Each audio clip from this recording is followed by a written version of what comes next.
Hi, everybody. It's 3 o'clock. Let me get the video on here. Hi, everyone. I'm so excited to see there's like 25, 30 of you on here, and you are absolutely in the right place. Oh, and we're already starting to use the chat. Jared says, hello, hello. Can everyone tell me, I don't know, what's my question for today? I guess tell me where you're watching from, because that's always a good question. And if you don't know me, I'm Julia Campbell, and I'm going live from north of Boston. It's actually a gorgeous day here. It's about 50 degrees. Last time I was outside, sunny, beautiful, and just hoping that winter is kind of over. So I see Murray, Kentucky. Hi, Stacy. Hi, Cheryl in New Jersey, California, Brianna, San Antonio. Yay. Chesapeake, Virginia, South Texas, Los Angeles, Sweden. Hi, Mirjam, and I don't think I'm pronouncing it correctly, but Sweden, you might win the award of farthest away. New York, New York, Buffalo, New York, Marriottsville, Maryland, Ontario, Canada. If you didn't know, I'm half Canadian. My mom is from Toronto. Reading, Pennsylvania. Oh, all places I've been. Louisville, Kentucky. I love it. Beloit, Wisconsin. I've never been there. Brighton, Mass. Yes, it is beautiful, Joanne. It's so gorgeous out today. Chicago, New York, Jamestown. We got a lot from New York. That's awesome. Thanks, everybody, for coming. Somebody has raised their hand, and I don't really know how to do that. Oh, Louisville, Kentucky. Okay, they're answering in the questions and answers. If you do have questions, you can type them in the questions. That's probably the best way to do it, because then people can vote on them, and then I can answer them as we go. If you have questions, you can always type them in the chat. I want this to be very interactive. I am going to show you some slides. We're going to go over the homework. And when I said homework, it was really funny because my husband is, he works in finance now, but he went to school to be a professor, and all the homework was coming in, and I said, oh, this is so awesome. And he said, oh, are you going to grade the homework? I said, oh my gosh, I didn't even think about that, grading. So I'm not going to grade it. Okay, we're not going to, we're going to do more like the Arrested Development grading, where you get an Elvis for participating, you get a gold star. So I do have some things to review specifically. I have a couple of students that I did want to call out because I think that they had some great examples. But yeah, I'm not going to give you like an A, B, C, or D on your homework, because I just, the fact that you did it is amazing and wonderful. So let me stop the video and start sharing my screen so we can just get right into it. And I'm assuming you can all hear me and you can all see what's going on because you are typing into the chat. So I hope that you can definitely see my screen. I think that you probably can. What was I going to say? Oh, one thing is, I'm not sure if you had a chance to go into the course module and download the live and the live training schedule, and it's all in there. It should be all updated. I know that course module can maybe be kind of hard to navigate, so I appreciate your patience. It's my first time working with that particular module, but I just want to say welcome. I'm really excited to be here in the course with you. I want to, like I said before, make this interactive as possible, as interactive as we can possibly do it. But if you're on live, you're going to have the benefits of getting your question answered. So module 1, this is where we start. And a lot of you, or maybe some of you, or a handful of you, might be wondering, why aren't we starting with the tools? Why aren't we just talking about TikTok and Facebook and Snapchat and whatever else the tool is, whatever new tool came out today? Well, my whole issue with how social media has been taught is it's entirely tools focused, and it's what the tools can do for us. And what I want us to focus on as social media managers is what we can do with the tools that's going to help make our audience feel more connected to us. So it's not really about the tools themselves, because tools come and go. It's really your strategy and your content and your community that you can take with you, hopefully from platform to platform. So how to get the most out of this course.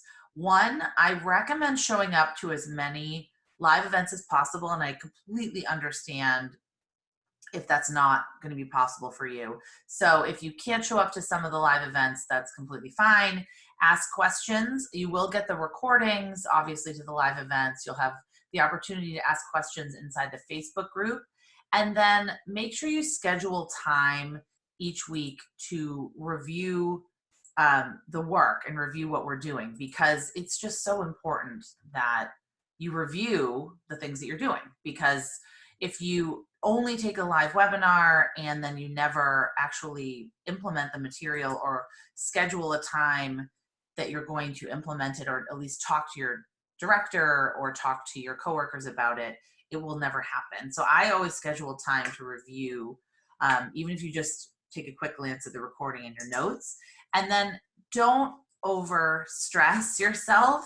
Commit to taking one action based on what you learned. So I want you not to stress yourself out, and you're going to get a lot of ideas and there's going to be a lot coming at you, but commit to just taking one action based on what you learned. Maybe you can write down a list of 10 and then just commit to taking one in the next couple of weeks, every week. So I don't want you to have more on your plate and get more overwhelmed. And then also make sure that you share your accomplishments as well as your challenges. So if you've worked on something and it went really well, you had a great conversation with the board, you had a video that ended up being great on Facebook, share that in the Facebook group, because everyone wants ideas, everyone wants accountability, and feedback and support. And then this is just a quick syllabus review. So here we are today, the 24th, then the next live webinar is March 2nd, then March 9th. And those are both at 3 p.m. And then I needed to do the 2 p.m. on the 16th and 2 p.m. on the 23rd based on travel. And if you're going to any kind of conference, I put my list of conferences that I'm speaking at in the Facebook group. And I would absolutely love to meet you in person, to grab a coffee, to meet at the happy hour. So let me know if you're going to any of those conferences and we'll make some time to get together. And then March 30th, that week, is the Association of Fundraising Professionals International Conference, and it's also the National Association of YMCA Development Officers Conference, and I will be away all week. I will be doing a Facebook Live that week, but I will not be doing a live event, but that will help us get all caught up, and I'll give you some strategies for what you can do to get caught up there. And then April 6th at 3 p.m., that's Managing the Chaos. So time management and productivity, and that's what we're going to talk about in the very last one. So for today's learning objectives, my whole point of what we're going to learn today is, until we know exactly what we want to accomplish and who we need to spur into action, we can't know what we need to say to get them engaged. And we're just going to be spinning our wheels on social media for little to no results. So I want us to set the overall strategic vision for our social media marketing. I want us to clearly be able to articulate our goals. I want us to be able to identify the various groups of people that we need to engage. And those are people that are already in our community, and those are maybe new people that we need to identify as well. And then how do we target multiple distinct audiences? So I really like this particular graphic because I think it speaks to a little bit about my philosophy around social media. So social media, it's not a way to cut through the clutter. It is a digital revolution. It's not going away. It's completely transformed how people communicate and how we research information. It's not a billboard. It's a value exchange, pure and simple. And your audience gives you their time and attention, and you have to give them something of value in return. You can't force or get people to join your movement. You can only, entice their curiosity and then invite them in on their terms. And you want to make sure that you're attracting the right people. You're not just attracting anybody with a pulse, and we'll talk about that. So I want to go over what social media is, just my philosophy. Social media is a great opportunity to reach a wider audience. It's not, notice I don't say it's about transactions. It's an opportunity to reach a wider audience, get real-time feedback, and make connections with your community where they spend a lot of their time. And this is hugely important because it's not about us anymore. It's about our donors. It's about our supporters. It's about where they are and where they spend time, love it or hate it. You know, even if we don't spend time on social media, the numbers don't lie. A lot of people are spending their time on there. And my favorite definition is that these are technologies that facilitate the creation and sharing of information, ideas, career interests, and other forms of expression. So that is 100% what I want to impart on you through these 6 weeks. People use social media and connect with your cause and your issue and your organization because it's a part of their identity and it's a part of who they are. And it's something that's important to them, that speaks to them. So we need to elevate that when we're using social media. So if anyone is a big South Park fan, you're going to know the Underpants Gnomes. Now the Underpants Gnomes in South Park, they had this business plan. Phase 1 was collect underpants. Phase 2 was to be determined. And phase 3 is profit. Now this is how I feel like nonprofits set up their social media accounts. They say phase 1, we're going to set up a bunch of accounts, and phase 2, we have no idea what we're doing, and then phase 3, donations are just going to roll in. So if you're not a South Park fan, you should watch that episode. It's fantastic. But I don't want you to think that social media is, you know, one size fits all. There are certain strategies that definitely work better on social media and that work for organizations. But there's no one size fits all. There's no silver bullet. It's not a money spigot here. So as change agents, I believe that we have a responsibility to use these tools to change the world for the better. And we have the ability to influence global conversations around our complex and difficult issues that we tackle every day. We have the responsibility to advocate for our clients, advocate for our work, showcase our impact, also address myths and misconceptions, and we can do that through effective storytelling, educate and enlighten the population, and fill knowledge gaps. I really believe that we have a responsibility to do these things. Another great thing that we can do is to keep people inspired by and active in our work. And of course, change the world we live in for the better. So I like the hashtag #TakeBackDigital.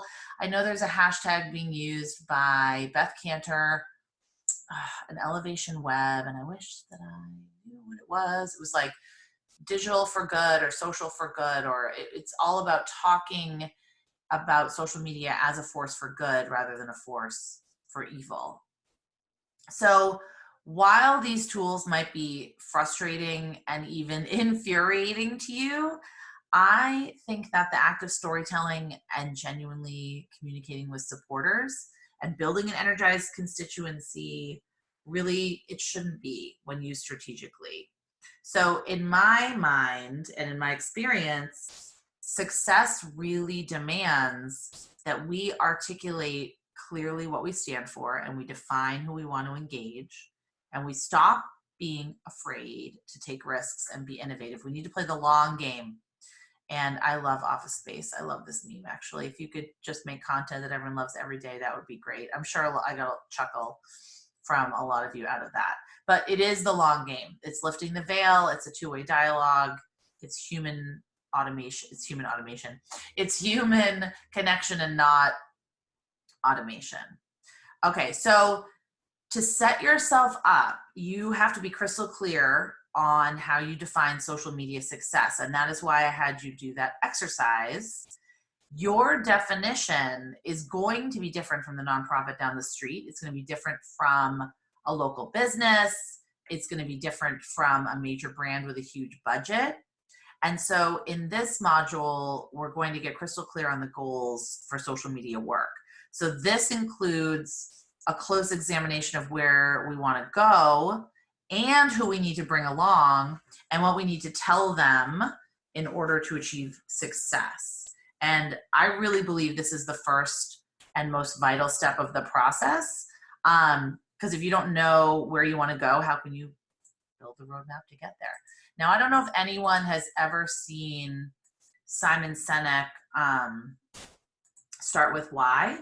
I think that it's a fantastic book. It's a fantastic TED Talk. And for me, with nonprofits, if people are not on board with your why, the why of what you do, they are not going to care about the how or the what. And that is just true. Okay, that's just true.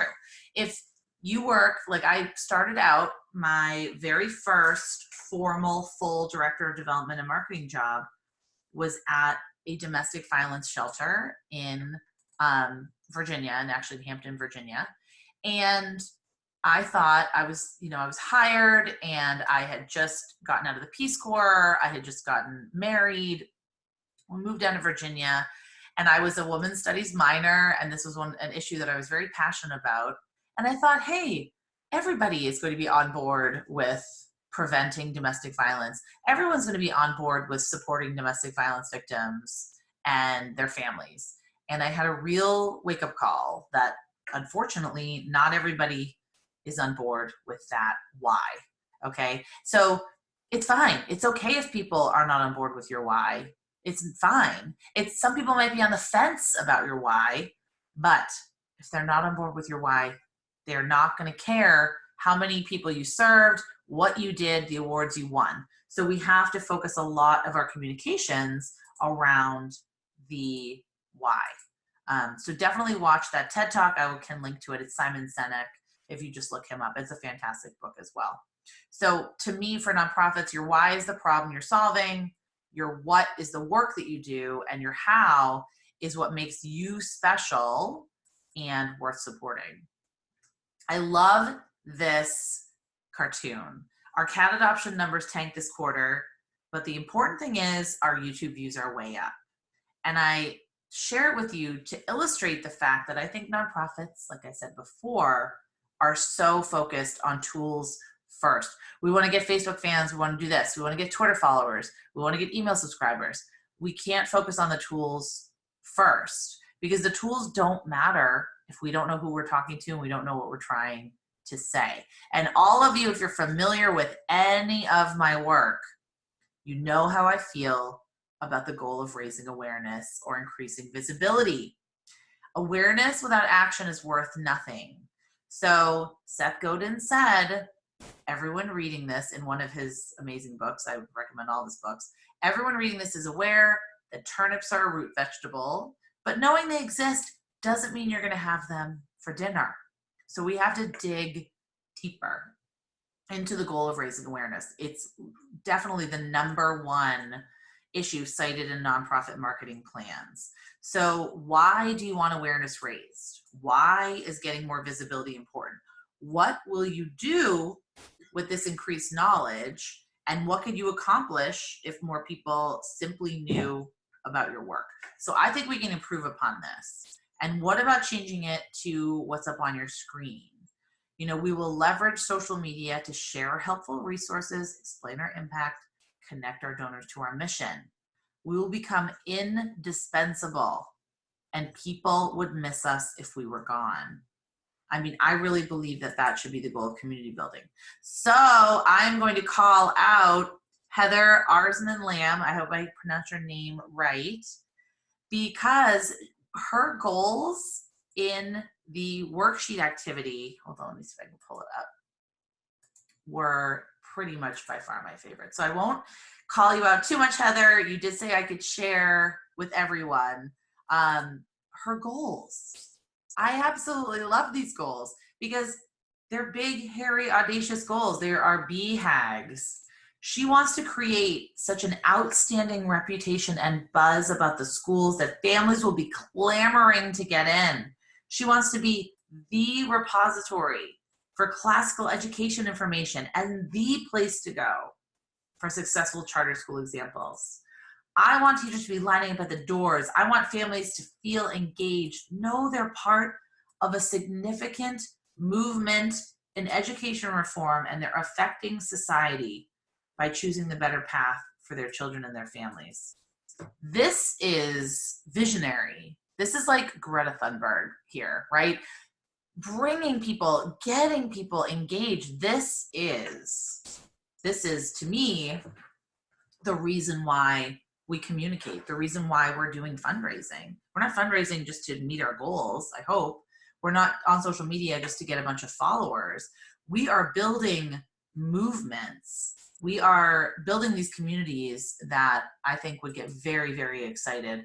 And Heather, I was saying I would vote for you. I want to vote for you on something because that was so, I just felt like that was incredibly passionate and motivating, but also creating this movement, this language.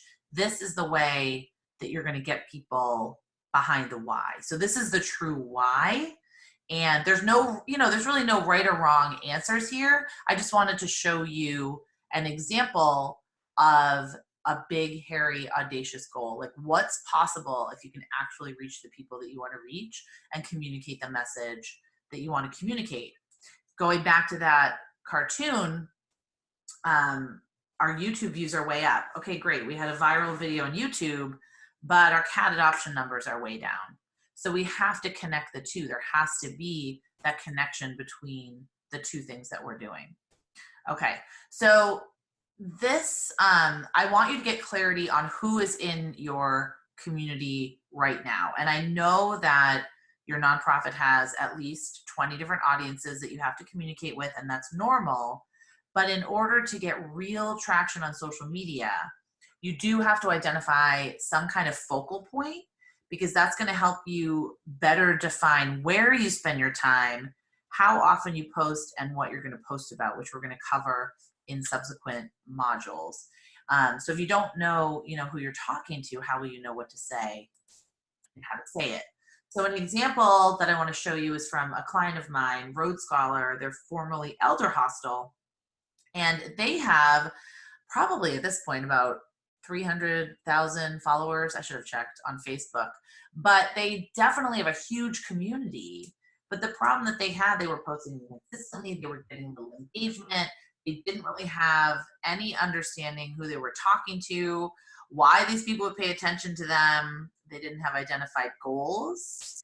So what we did is we helped them set social media goals and identify their audience, the people that they need. So I should say Road Scholar, their mission is to inspire adults to learn, discover, and travel. And they have a very specific model that they follow. So in the beginning, their goal for social media was simply to raise awareness of and interest in their educational learning trips for adults. So what we did is we created this kind of makeshift audience persona, and then we analyzed their donor base. We analyzed the people who took their trips. We analyzed their social media audience. So we took all of the information we had about who they already had in their community, who loved them, who knows them, who has raised their hand to say, we want to hear more. And we created the persona called the Funky Grandma, which is one of my favorite personas. So this is an older woman who likes to learn, likes to travel, enjoys adventure. She's interested in women's issues. She's interested in advocating for older adults. And then once they knew who they were speaking to, every post had to pass one test. Would the Funky Grandma like it? If so, it's posted. If it's not, it's reworked. And they had a 500% increase in engagement, and they doubled their fans and followers, because that's how they vet their posts. The important thing to understand about that, and I want you to hear this, is that just because the posts were designed with the Funky Grandma as their number one, they did not exclude other segments of their diverse network. So targeted messaging does not necessarily exclude other groups that may be interested. For example, I often like Road Scholar's Facebook posts, and I am not anywhere near Funky Grandma yet. So the key is to have a very specific person in mind when you share, because this is going to help you really focus and really prevent you from throwing up kind of spaghetti to see what sticks, but it's not going to help other like-minded people from liking it also. It's not going to. So the three main components of audience identification: refer back to the goal, which group is best suited to help you accomplish the goal, who is already with you on social media, and then think about who you aspire to connect with. And we'll talk a lot about this. So don't just say, we want younger donors. You have to answer some questions. Why is this audience vital to achieving your goals? People always say they want to reach millennials. Like, okay, great. Why? And what do you know about millennials? And where does this particular group of people spend time online? So there has to be a reason. It can't just be, you know, the board told you to, or you read some kind of newspaper article about millennials. So if we refer back to our goals, if we take this into action, look at the goals, the BHAGs, the big, hairy, audacious goals that you wrote down on the worksheet. And we're going to take Aristoi Classical Academy as an example. So think strategically about who you need to reach in order to accomplish this particular goal. And it is true that different goals require reaching out to and engaging different audiences, right? If you're doing a capital campaign for $10 million, you're not going to reach out to $10 donors on Facebook, at least not in the very beginning. So different audiences respond to different messages and participate on different platforms.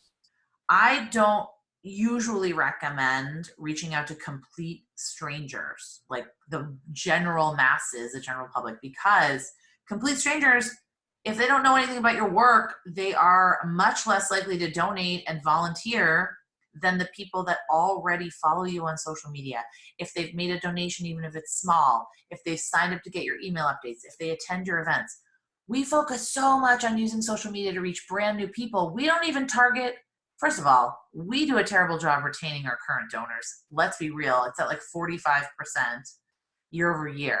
So we do a terrible job retaining who we have in the fold. We're just constantly looking for new people, new people, new people, new people. Let's see who we have in the fold first. So use this table as a guideline and an example. So if you want to create such an outstanding reputation and buzz that families will be clamoring to get in. Okay, how do we do that? Well, let's start with our testimonials, our success stories, because people listen to their peers, right? Let's listen to people, let's target people who know a little bit about us, but might want to learn a little bit more. Maybe people in our community that have influence, that are thought leaders. You know, if you want to be the repository, the place to go for certain types of education, certain examples, certain resources, then you have to target people searching. You have to be available in search engines and on YouTube, which is the #2 search engine, which we will talk about when we talk about platforms. Also, reporters, journalists, bloggers. If you want to be known as the go-to place, then you have to become the go-to place and target the people that are looking for this information. So my goal is, with that first step, is figure out who's already in your community and really figure out how they can match up with your goals. Some of your goals might involve reaching a brand new audience, and that's completely fine. So we'll figure out who's already here, and then we're going to figure out how to target a brand new audience. You can look at the analytics and the insights available within each of your platforms. Unless you're starting 100% from scratch with no database or email list or social media accounts, I would hope that you have even a small group that have raised their hands and say they're interested in what you're doing, they're invested, they want to hear more from you. So it's a lot easier to focus on this group of people and build from there. So to learn about the demographic makeup and maybe some other characteristics of your current digital and social media following, ask these questions. What's the demographic makeup of your fans and followers? What topics tend to elicit the most engagement? What spurs the greatest amount of comments and shares? What gets a lot of likes or reactions? And then what types of content? So topics and types are different. Topics are topics, and types are physically, is it photo, is it video, is it text, is it an article? When you post a link to an article, does that resonate more than text? Do people love your video content? Does live video work better than recorded video, just for example? So to learn a little bit about the demographic makeup and other characteristics, you can maybe send a survey or talk to people. Let's talk to people at events, call people on the phone, focus groups. The key is finding them where they are and talking to them. So nothing drives me more crazy than when, I don't know, a board will call me and say, we want to get more young people on our board. And I'll say, well, I don't know if you consider me a young person, but if you want younger than me, why are you talking to me? Talk to a young person. Find a young person. Find young people. Find the kinds of people that you want to engage with and talk to them and leverage their communities and their networks. Even if you just do a short survey, this is a Malala Fund email. Take our short survey to tell us about yourself and why you're committed to girls' education. Sending out a quick email survey. Take part in our exciting annual impact survey. We want to hear from you. Every year we're astounded, and then the survey and blah, blah, blah. Make it exciting. Don't just say, take our survey, answer a few of our questions. No. So some other sample questions that you can ask are, let's see, are you active on social media? If yes, which social media sites do you interact with? How much time do you spend engaging in social media per week? What would motivate you to interact with our brand? Some simple questions. What other brands do you engage with on social media? Jennifer has a question. If we're trying to engage a new audience, how do we know if our posts are appealing to them and not our existing audience? Well, we have to do a little bit of research, and you're going to have to do a lot of testing because you won't know. So it depends. I would say that your new audience would have to have some overlapping characteristics with your current audience because they're all interested in your mission and your cause and the problem that you're solving. And I will talk about the thread that kind of runs through all of your different disparate audiences. And Joanne says, what social media channel should we use for a survey? I recommend using email for your survey because you could use a poll within Facebook, you could use a poll in Twitter, but getting people to take action, as we know, on social media can be a little difficult unless you have a very engaged community. But I really recommend emails in the beginning, and then doing a poll on social media of the top 3 responses that you got from your email, so you can even whittle it down a little bit more. All right, so who do we need to engage? Why is this target audience important? How will they help you accomplish your goal, right? So once again, we can't just say we want to attract donors that are in Gen Z. What might they know about you? What might drive them to take the action that you want? Where do they get their information? What else is important to them? This is very important.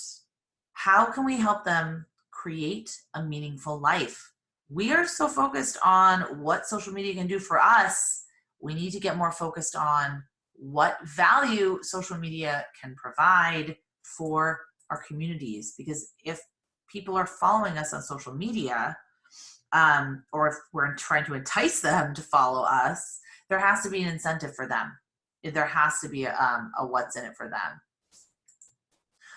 So Joanne says, we have tons of followers and don't have their email. Well, if you have tons of followers, I think you could do a poll. What I don't want is if you have 10 Facebook fans to put a poll out there, because that wouldn't be helpful and maybe 1 or 2 people would take it. If you do have a lot of followers and you feel like they would take a poll, then by all means do it. But make it really short, make it sweet, make it multiple choice, and make sure it's very easy to accomplish. And also, anytime you're doing this research or you're doing a survey, make it clear what you're trying to do with the information, right? So make it that you tell them what you're trying to do, what your end game is, and then give them the results after. You don't just want to post a poll for the sake of posting a poll, and then, because then people will never take it again. You have to make it very clear. We're trying to improve our content. We're trying to improve what you want to see from us. But the other thing is, if it's on social media, you can kind of already get that information. If you look at the back end of your analytics, you can see in real time what posts they like. what they comment on, what they share. So you really can kind of already get that information. It's just if you are developing a new campaign or you want to get feedback on something that you haven't posted already. Because remember, if you post something on social media, you get real-time feedback on it. And if it's crickets, that's the type of feedback. So we need to do a better job analyzing. And there's a whole module on metrics, so I'm not going to go into metrics right now, but we do need to do a better job looking at, oh, my audience really likes photos of this, or my audience really likes research articles about this. And I can tell that they do because they're showing me with their likes and their comments and their shares. So in terms of reaching a new audience, the science that I use, I mean, figure out where they are. If it's demographics, there are a million places to get these statistics and get this information. Pew Research Center is my absolute favorite one. The key is to make strategic use of the data and not just compile the data for data's sake. So are you creating an engagement strategy for young professionals? Okay, well, find out where they spend time. Maybe Instagram and Snapchat are your best bet. I don't know. Are you targeting people in their mid-40s to learn more about financial assistance? Well, people in their mid-40s, based on data, spend a lot of time on YouTube, Facebook, and LinkedIn. Do you want to get more new mothers on board? You have a particular program. Pinterest is popular with women, especially women with young children. So when we do our platform analysis next week, we're going to look at the strengths and weaknesses, but you can do a little bit of this on your own if you want, just on Pew Internet and based on trends, and see where your target audience resides and where they spend time online. So what do all of your different communities have in common? They're interested in the problem that you solve, which is the why, and the solution that you provide, which is the what, and the invitation to join you in solving the problem. So, or the invitation to join you in getting their problem solved for themselves. This is kind of the common thread. Now, I'm not sure if you're familiar with Tamsen Webster. She is a phenomenal speaker and thought leader, and she has a worksheet called the Red Thread. And I added it, and she allowed me to do this because she's just absolutely incredibly amazing, into your module, into module 1. It's the Red Thread worksheet. Now, this is the only messaging worksheet that I would ever use. I was attempting to create my own, and I said, no, we can't create, I'm not going to recreate the wheel when there's the best messaging worksheet out there. I use this for every single presentation, and I think working through this Red Thread worksheet for you is really going to help you solidify your message and get very clear on what you're trying to say. So work through, if you want to take a look at it, it's in module 1, and I can also email you a PDF copy of it. The red thread is what is the thread that goes through all of your different audiences. It's what brings them together. It's sort of what you want, what's the big idea? What are you saying to them? What are you talking about to them? And it's going to help you get very clear on, and especially if you have many audiences, you could do a Red Thread worksheet for all of your audiences, but I recommend doing one for your main big idea, your main issue. So that's a resource for you. And then I really encourage us to stop saying, cut through the clutter, because we can't. There are, 10 billion videos posted on Facebook every second. I don't even know what the statistics are right now, but the question needs to turn into, how can we cultivate, nurture, and inspire a group of supporters that care about what we do? So we can't constantly think about it as a transaction. We can't think about what they can do for us, because if we don't inspire them, if we're not accessible to them, if we're not the go-to resource, if we're not informing them, then when we actually ask them to do something for us, they're just going to say, oh, well, I don't trust you. You're not credible. I don't know who you are. So focus on your community and your goals. And then the reality is, this is just the reality of social media. A message needs to be good and inspiring and creative for people to share it, for people to get on board. It needs to be emotionally compelling. So I really recommend focusing on the people first that have raised their hand and said that, yes, they want to hear from you, and then targeting audiences like that because they want to go on this journey with you. They've said they're interested. They've said, show us more, and hopefully they can bring more people into the fold. So a little more about growing a passionate community. And this is just based on my own experience, personal experience, but also experience with my clients. If you are afraid to take a stand for what you believe in, and I'm not talking about you personally, I'm talking about your organization. If you're afraid, if you work for homeless mothers and you're afraid to take a stand for homeless mothers because you don't want to offend people, you're going to lose trust and you're going to lose credibility. So you need to take a stand. It just means showing up, advocating, giving me the resources to talk about the issue. Show your humanity, show your personality and your voice. Show me what sets you apart from other organizations in the space.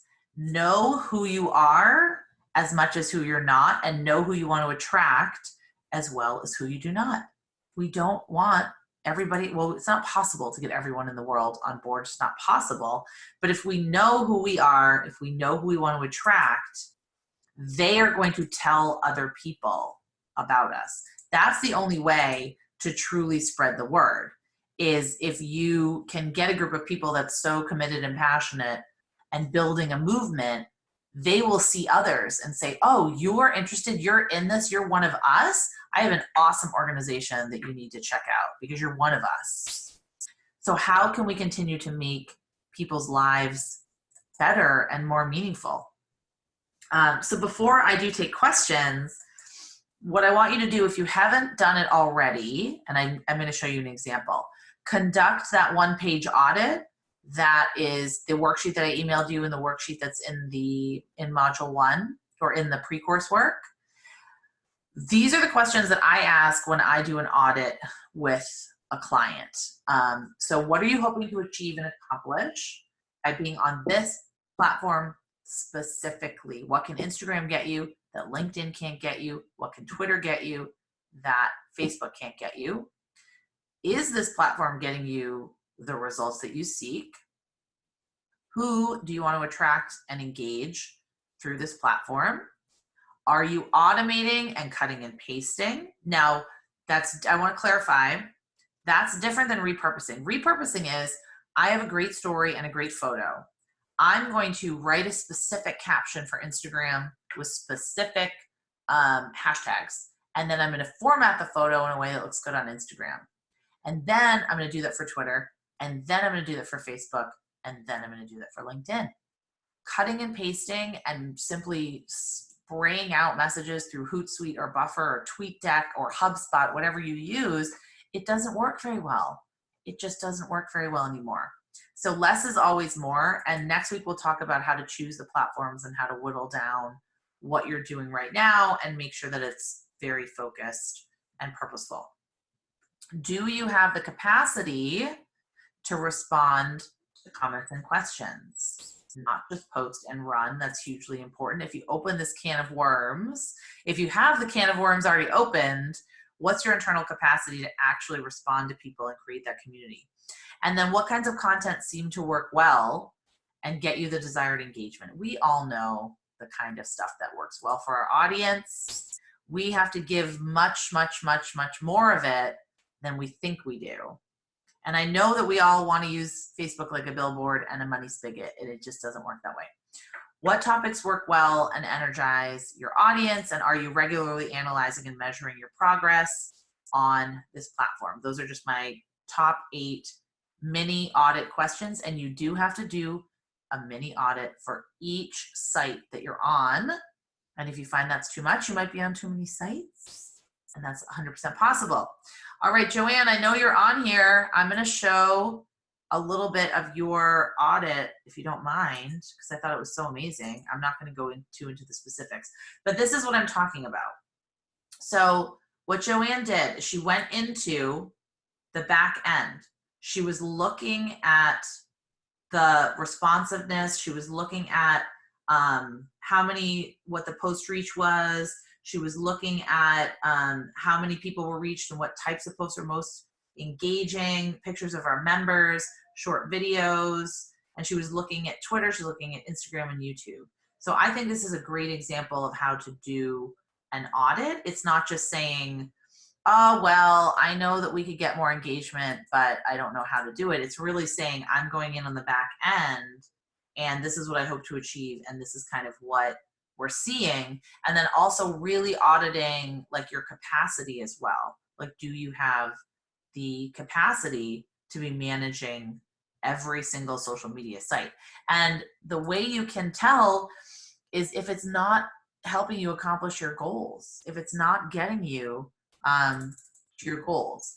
I do not know if Joanne would be open to sending that audit to everyone, so I have to let her speak for herself, but I can certainly ask her if she wants to send it. If, you know what I want to do, actually, that I just thought of this right now, if everyone is willing to share their homework with others, we can create a Google Drive for all of the publicly shared homework. So you can all look at and learn from each other. And I should have asked you that before I took your homework from you, but I will go to every person that submitted homework from me and ask you. If you're willing to do that, send me an email, say I'm willing to put my homework in a shared drive. Of course, confidentiality reigns supreme here. What happens in Social Media for Social Good Academy stays in Social Media for Social Good Academy. And Jess says, how do we share? You can just email it to me, Julie at jcsocialmarketing.com, and just write audit, public, want to share it publicly, and I will create a Google Drive for each module with the homework. I think that would be fantastic for us to learn from each other, because it's so hard when you're operating in a silo and not knowing what other people are doing that are in the same space. But that's only if you want to do that. So if you don't want to do that, completely fine. You're not going to get penalized at all. Okay, so before we go to questions, I want to just review how what we learned today is going to lead into the next module. So the next module, we're going to be discussing how to select the best platforms, and that doesn't mean everything, how to do a quick assessment. I'm going to briefly go over some of the major platforms, their strengths and weaknesses, and some examples of how nonprofits use them. And then how to create your work plan, how to split up your time a little bit with daily and weekly tasks, and a checklist that you can use that is going to help you evaluate. So when your board member says, let's be on TikTok, or when your nephew says, I want to do your Instagram account, you can easily evaluate the emerging social media channels, because we want to be able to strategically make a decision for our organization, not just say, oh, this wouldn't work, or oh, this will work, and then jump on it and then abandon it. And that really gets into the heart of FOMO, the fear of missing out, and shiny object syndrome. And you might not have shiny object syndrome, you might not have FOMO, but I'm willing to bet that there are people around you at your organization that do. So we'll talk about strategies for dealing with that. A quick syllabus review, just to make sure that we're covering all of our bases. Where should we be? What should we post? When and how often? Measurement, and then how to control the chaos. Those are all the things that we're going to cover. Okay, so I'm going to make sure that I see the Q&A. And then also feel free to ask any questions that you want, even in the chat box. Jared says, will you share that graphic in the group? I don't know which graphic you're referring to. It's at 3:09 p.m. I'll share all the slides. I already posted the slides, let's see, in the community. So if you go to Social Media for Social Good Academy, this is where the recording is going to be. I'm going to post it right in module 1, and then I've already posted the webinar slides and the red thread worksheet. The comic early on that you like, okay, I'm going to make a note. I'm going to post a link to the comic. Kevin says, how do we turn in homework to you? That is Julia at jcsocialmarketing.com. Please indicate if you would rather have it be private, and it's completely fine. The link to the courses site is, this is the link. I'm going to post it for all the panelists. So make sure you log in, because it has all of this awesome stuff. I do email a lot every week, and I will send you a lot of the links, but this is going to kind of be your repository. And remember, you have complete lifetime access to all of this. Okay, so comic from, that's actually from Beth Cantor. I can post the link to that, Jared. All right, so we don't have any questions. I fail to believe it. Are we just am I throwing a lot of information at you? How did you take a look at the audit and the worksheet? Did you feel like that was helpful? Was it overwhelming? Was it stuff you had thought about, things you hadn't thought about? Was it opening up some new questions for you? Just want to make sure that it's helpful. I'm not trying to give you busy work. I'm just trying to make sure that, first of all, you know where you are. Because what I find when I work with clients is that we have to do an inventory often of all the places they are online. Some clients are only on, Facebook and Twitter. Some have 5 Facebook groups and 3 dead Twitter accounts and 2, graveyard Instagram accounts. And I really like to do a complete inventory of everywhere you are, because that way we can break up with places that aren't working. Lindsay says, should we share a red thread sheet with you? I would love to see red thread sheets. I would love to see them. It's kind of challenging to think about when you first start it, but then like I said, I do a red thread before every presentation I give. I do a red thread before every webinar. I try to do it every time I talk. So it's been helpful, hugely helpful to me. And I know it's a fantastic resource. So I would love to see your red threads. And if you want to share them publicly, that'd be great too. Let's see. All right. Oh, thanks, Catherine. Jennifer says, worksheet was helpful, made me rethink what we're doing, why, and how. I had to think more about the goal of our use of social media platforms. Yes. So exactly. And then Wendy, overwhelming, but needs to be done. I love the audit form. Thank you. I think that that's just really, we got to think about these goals before we do the tools. Let's see. Can you send a direct link to the stuff you have up now? This is all in this link. So hold on. I'm going to just put the link directly to the module where you can just download all of these things. So when you're logged in, you'll just go right to lesson 1, Joanne, and you'll be able to log in. And Jared says you're going to give feedback on things sent to you. Well, I'm not able to give feedback on everything because I have about 50 people. I have 100 people in the course. And then about 50 of you sent me worksheets. So I look them over. And if you are one of my coaching clients, there are several of you that are my coaching clients. When we do our coaching calls, yes, I can give you feedback. I'm just not able to give personalized feedback on everything unless something jumps out at me. But I'm just not, there's just no way that I can do that. I do look at them, and I will call out some examples. And if you're willing to share it with everyone else, I would absolutely love that. Yes, I can email the Zippy courses link to the email list. Absolutely. Oh, I know. And Sandra says, overwhelming, and now realizing I don't have the capacity to manage even my 3 social media platforms. And next week will be even more helpful, because then you'll actually be able to answer these questions and go to your boss or your supervisor or other people and say, I am realizing the true work of what's going on in social media, and I do not, there's no way that we can be on all of these platforms. Okay, so Bethany, hi Bethany. Can you speak to more about the pros and cons of using tools such as using tools such as Hootsuite? We do not use it. Was thinking about it as a time saver, but now I'm not so sure. Okay, so Hootsuite, I'm actually even going to bring you in to the back end of my Hootsuite. Okay, hopefully you can see this. So I use Hootsuite to schedule to Twitter, to monitor my tweets, to schedule tweets, usually to sometimes to schedule to LinkedIn, and then sometimes to manage hashtags. So you can manage, like, say, I actually should be monitoring this hashtag. So if I want to monitor a specific hashtag, so that is really the only way that I use it, because what I've seen is I haven't seen a negative association with scheduling to LinkedIn and scheduling to Twitter. I have seen that when I schedule to Facebook, it doesn't work as well, and it certainly gets dramatically decreased reach.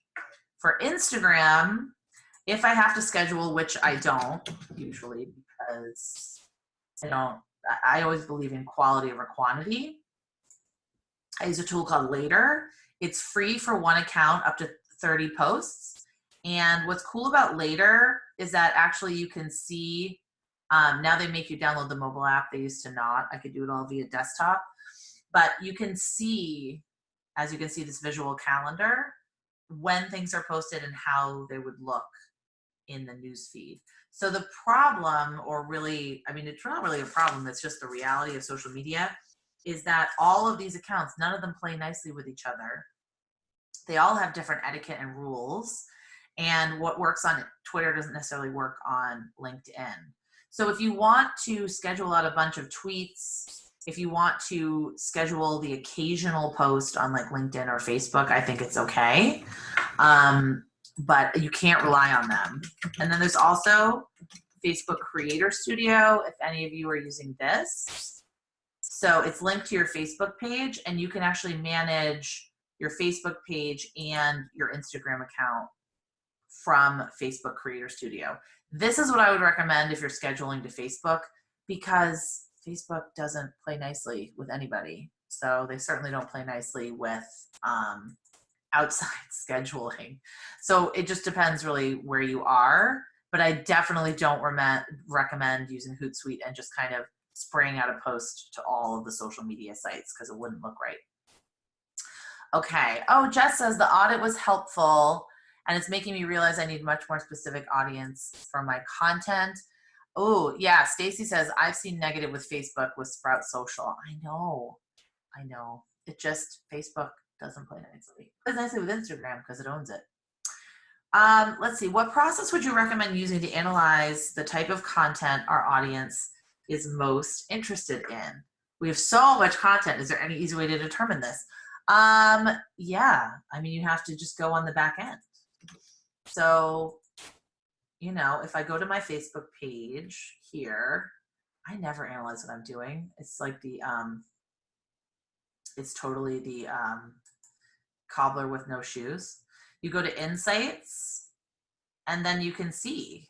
I mean, you can look at your followers, your likes, your reach, your page views, your actions on the page. You can go to each individual posts, events, videos. I don't know where it's taking me. Videos that you have created. I mean, you really can get pretty down and dirty, but you have to go to each page to get the insights. Other than that, you can pay for a tool like Sprout Social. And Kevin says, we like Sprout Social for scheduling. Doing fine with Facebook. Sprout Social is great if you have several people collaborating on posts and someone who needs to sign off. So that's actually a really great pro tip there. But for me, I mean, you really have to go into like Twitter. I used to just be able to go to analytics, but that's probably some crazy place that you have to go to now. So you can go and you can look at, you know, the back end of what's going on. You can see how many people you reached. You can see what kind of content works with them.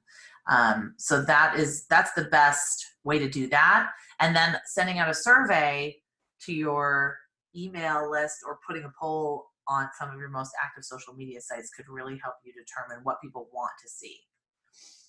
Ooh, I love this question. What do you think of having multiple unused accounts? Oh, why don't I? Okay. Multiple unused accounts, mostly for the purpose of others not being able to use the handle. That's what I feel like has happened with a number of our accounts. I guess I don't see the harm in it, but it could be very confusing. So if you have, say I had like 5 Julia Campbell accounts, how would people know which one to follow? Sure, you can write in the bio, you can try to get people to do what you want them to do. I always think the more you're showing people, the worse, because then they're getting very confused. So simplicity to me is the best. So I would definitely take an inventory of all your accounts and see if you can delete some that are inactive or combine them.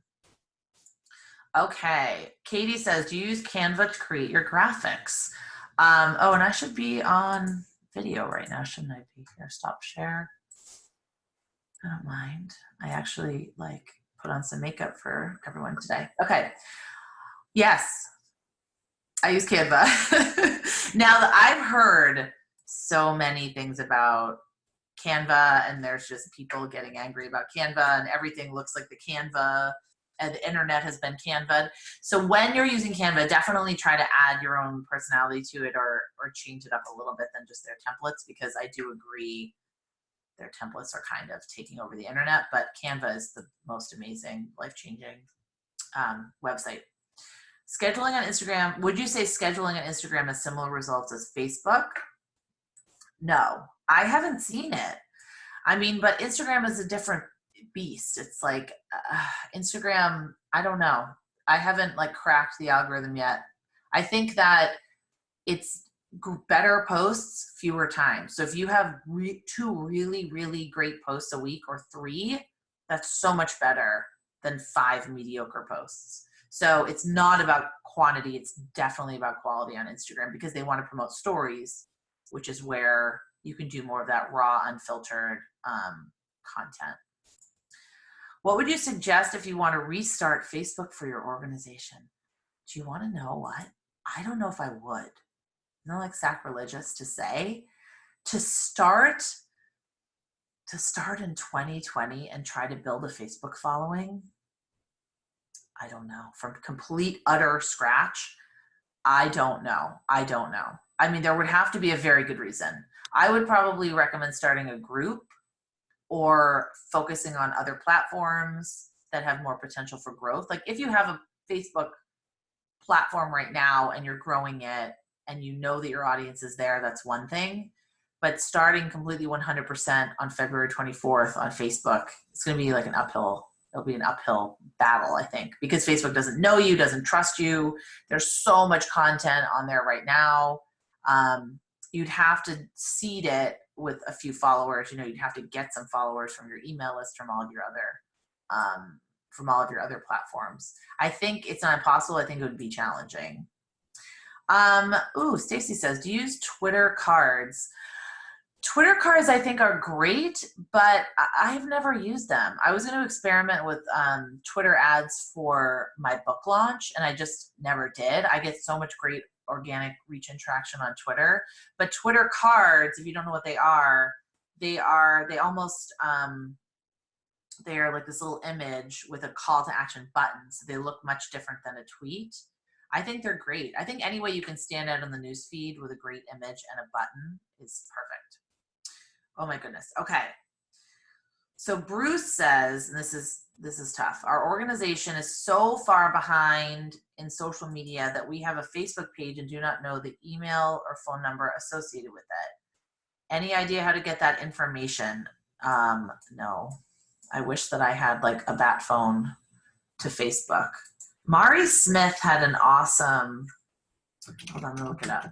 Mari Smith had a great, Facebook contact directory of forms. Okay, I'm gonna post this. I'm gonna actually post this in the chat. I know Stacey says good luck. All right, I'm gonna post this link to Mari Smith's Facebook directory of forms, but it's seriously, I mean, no, I don't know. I wish that I did. I think you just have to report it, or you have to start from scratch.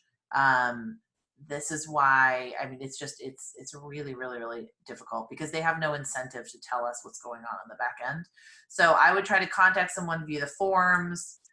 any number of these forums that she lists here. Actually, there's a lot of them, which this is actually a pretty helpful resource. So I'll put it in the Facebook group as well. So hopefully you'll find a forum and someone to contact there that would be able to help you.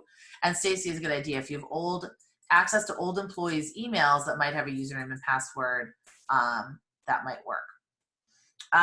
Yes, Jared, I will be talking about stories next week when I cover platforms. Personally, I love stories, but I will definitely be covering stories. And Shamhavi, I'm really hoping I pronounced your name correctly, and I loved your video that you posted in the group. How do we know how to often to post to Facebook? Is there a way to get the best posting frequency? No, there's just trial and error. So you need to see if you post 5 times a week, are your posts kind of cannibalizing each other, or are you getting more engagement? It's all trial and error, all of this, marketing, fundraising. You have to just do something consistently and put up the best kinds of content for your audience and measure and measure and measure and measure what you're doing. So you can clearly see, okay, this week we did 5 posts. And since we've been doing 5 posts for 3 months, we can clearly see that our engagement is up. The other thing I will say about that, and I will talk about this next week in depth, is that social media is like exercise, right? You can't just say, I'm going to lose 20 pounds and then one day eat a salad and then you don't lose 20 pounds and then you get frustrated and you throw your hands up. It has to be done consistently with intention and thought and focus. Like I can't just go to the gym and sort of walk around the gym aimlessly for 20 minutes and call that exercise. So it really is, I mean, the best metaphor is that it's exercise. It's the results that you get are equally, they're equal to the effort that you put in terms of identifying your audience, understanding what they want and how many times to post. Okay, so we're going through the questions here. Kristen says, do you know of a tool for Instagram that lists all comments, tags, and mentions? It's hard to keep up in the app, especially with mentions since they disappear quickly. You can do that in Later. You can do that in Hootsuite. You can do that, I believe, there was something called like Schedulegram that I've heard people use, but I know you can definitely do that in Later and in Hootsuite. We have to connect the accounts. Okay, Stacy, how many times is too many times to share a piece of content?